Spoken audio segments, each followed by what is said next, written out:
Hi folks. Now, this is technically the last of the current group of the pass-around knives. There were a couple of other knives in the box, and I'll come to those, but they're slightly different. This is Al's We Scamp. When I say we, I don't mean it's small, I mean it's made by We Knives of China. And I was really quite keen to see this knife because it's really quite hideously expensive. It's well north of £200. And okay, it's premium materials, but it's not exactly huge. And I just wanted to see why it seems to be more popular than, perhaps ought to be, given the price. Now, it's a slip joint knife. It has titanium handles, but they look like aged or patinaed bronze, which actually is quite nice. Now, I've seen these on various videos, and I've always thought, nah, it doesn't do anything for me. I have to say in hand that bronze effect on the handles is actually really quite attractive, much more than I really thought it would be. You've got a kind of blacked back spring. I'm not sure about that. I think it would go better with, you can get the blade in a similar finish. But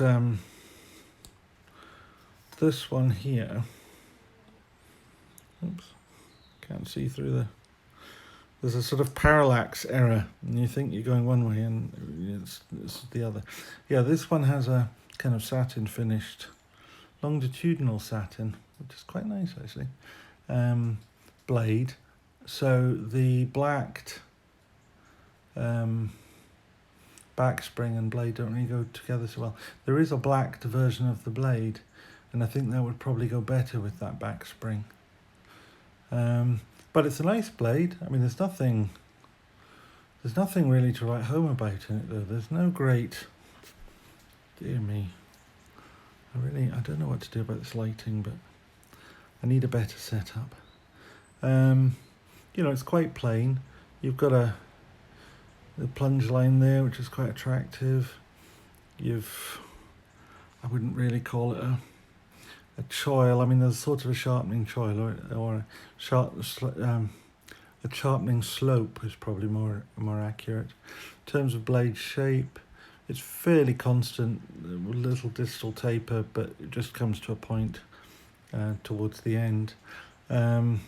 It's a full flat grind. Just checking that, yeah, full flat grind. There's no hollow grinding to it. There's a hole for a nail nick. I quite like that. It means, one, you've got grip on both sides, and two, it's much easier to clean that out than even the sort of double-sided grooves on a lion steel or something like that. This is just a hole all the way through, so it's much easier to make sure you've got it nice and clean. It came pretty sharp. I don't know if that's the original edge or whether Al has touched it up. I suspect it's the original edge but been touched up as opposed to being fully resharpened. But I might be wrong about that, as he stabs his tripod.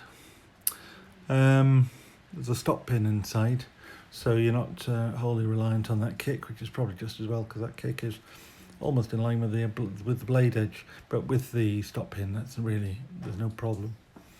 And at the tail end, there's a lanyard pin, so when you look at it from the side, there's nothing obtrusive to see, but it does work perfectly well for a lanyard, and Al's put a lanyard on it. I would just, if you're watching this, Al, what's the knot by my thumb here? I've been trying to find a name for it. An emperor knot is a possibility, but I'm trying to find one because I quite like that. It's a useful little knot. It's smaller than the lanyard knot, which I use a lot too, but I couldn't find that one. And there's sort of cartridge case. I don't know if it's a real cartridge case or a titanium bead in the shape of a cartridge case, but it's sort of, I suppose it's 9mm. I think it's 9mm. I haven't measured it, but I think it's probably 9x19. Standard 9mm parabellum sort of size cartridge. So, what have I got that I could compare it with? Oh, I think it's a S35VN, by the way. It's either... I think so. Anyway. Yeah, the knife that I have that I bought recently, well, when I say recently, I mean last year, that compares in sort of certain ways with it is this similar sort of size. Now, this is MKM, Maniago Knife Makers. It's actually made by Makita, part of that consortium. Cellina, which is named after a river in the Maniago region of Italy. I don't know where I've put it. The Zonzo is part of the same series. Zonzo is one of the other rivers there as well, and Corbera is the other one that's in this particular suite of knives, which is another river down there. Yeah, but anyway, it has a very similar sort of blade shape, style, and so forth. This one's actually a Lucas Burnley design. Again, it's titanium. This one's got Santos wood. I could have got it in full titanium, which would have been perhaps more comparable. What's different though is that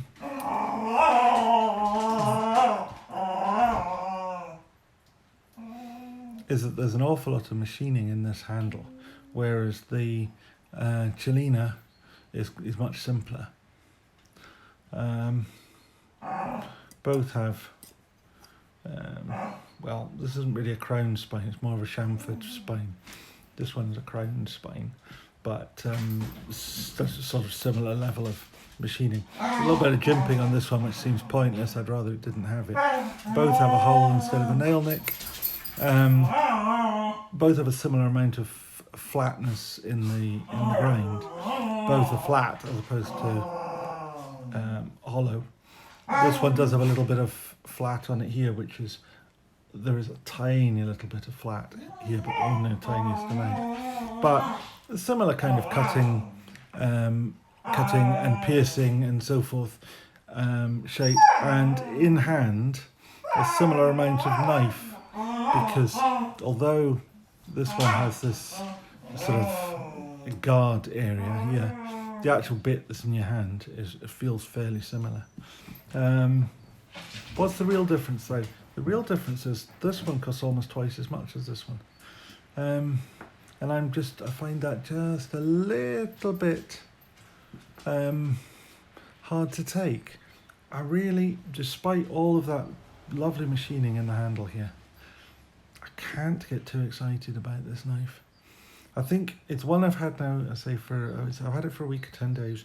I've used it quite a bit. I've carried it around a bit. I'm not taking it out of the house because I'm kind of frightened I'll lose it, because I don't really want to have to cough up for another one.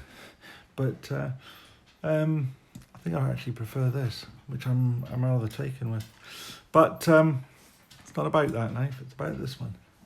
This is a good knife, and anybody that wants to buy one shouldn't feel ashamed of the fact that it costs what it costs. It is a dismantleable, modern, traditional knife, and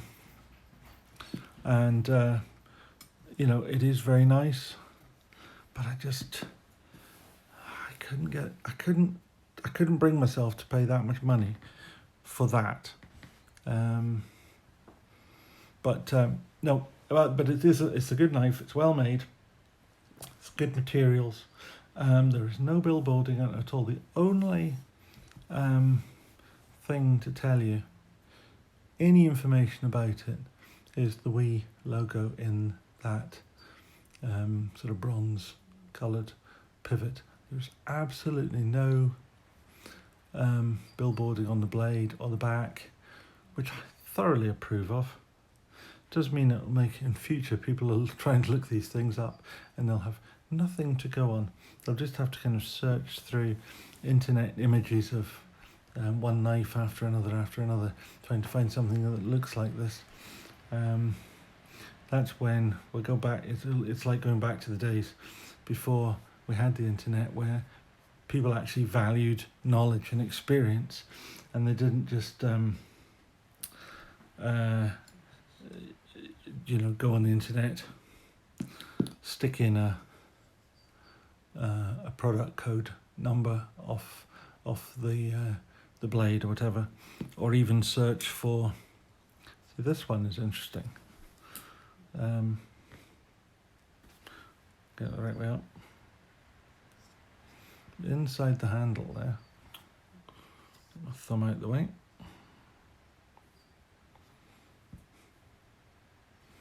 It says made by Makita. On the blade itself, you've got MKM Maniago, Italy. And then the other side, you've got M390 and Burnley Design. So we know who made it, where it was made, what the name of the factory was, who designed it, what it's made of. We don't know that it's titanium and Santos wood, but honestly, I think they'd probably be quick enough to be found off the internet. This one, in future, there'll be people trying to work out what that logo means. Once they've got that, there's really very little else to go by. And I say it'll be down to the likes of Tobias Gibson, Knife Chats with Tobias, people like that who will know and be able to say what it, what it really was. But there we are. That's all I've got to say about that. If you like this, please tick the thumbs up box. If you don't like it and you want to tick the thumbs down box, please go ahead. But please leave a comment and tell me why. Because I can't improve if all you do is say don't like it. But I can improve if you say I don't like it, but if you did this, it would be better. So I'd love to see that. And I'd love to see people subscribe. And if you'd like to do that, I would be grateful. So thank you very much for watching. See you soon. Bye.